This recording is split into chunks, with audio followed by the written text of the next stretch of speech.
Good afternoon. Welcome back to Freedom Farm.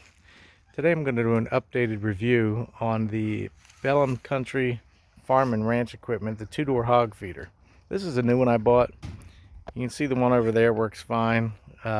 Pigs figured it out super quick, and it's been in use for, I don't know, probably 3 months or so. But this is the new one I bought. I had thought about getting a circular, like 8 or 10 door feeder. Ended up not doing that. I may still do it in the future, likely will still do it in the future, but I figured this will work for another pasture feeder pigs. But there were a few updates I wanted to do. The other one, I did a few things to it, but there's still a few more things that I wanted to do, and let me show you what those are. So this is, like I said, this is a well-built hog feeder, but it leaks a little bit, not a whole lot, a little bit. And I'm talking about during torrential downpours. And I noticed it leaked right through here. So I caulked this, and I caulked this little area right here. It kind of looked like it does down here.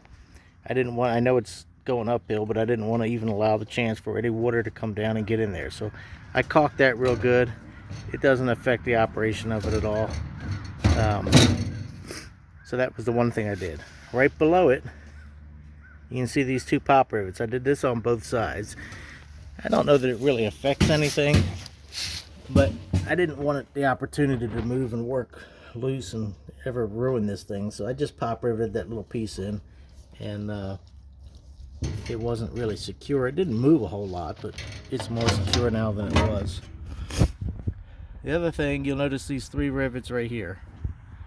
I put those in. It's on the front right here. Another thing that probably doesn't need to be done, I just feel like eventually it might affect it long term. Right here, when I would fill it, feed would get behind here and it started pulling it out. So to prevent that from happening and any kind of damage to it longer term, I put the 3 pop rivets in there. I think I put one over in this corner too. But it hasn't damaged my feeder over there. It just pulled it out maybe a 1/4 of an inch or so. I didn't want it to happen on this one, so I pop riveted it in.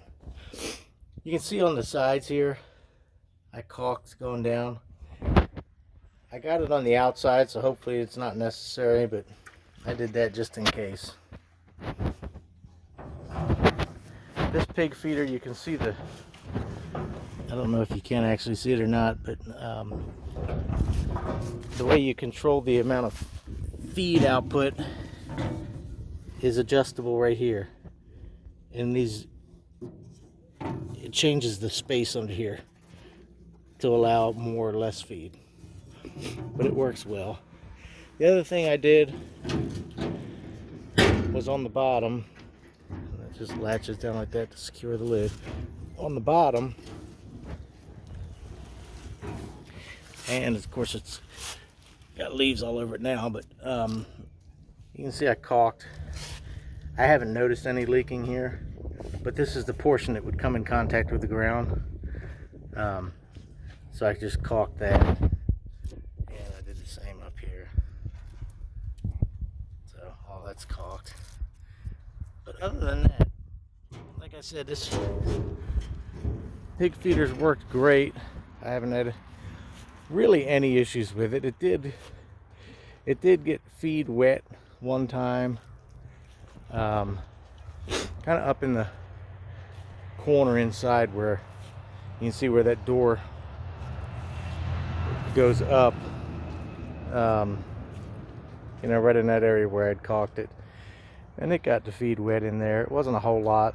I just got it out with my hand when it got low, and it didn't happen again. Like I said, it was pouring rain that day though, so it's rained so much here in the last 6 weeks, and everything's a muddy mess, which it hardly ever normally isn't. But it's awful. Anyway, so I just wanted to give that update. It's a great feeder. Obviously, I have no reservations in buying them. I just bought another one. I think they're about $270 at Tractor Supply, and they've worked very well for me.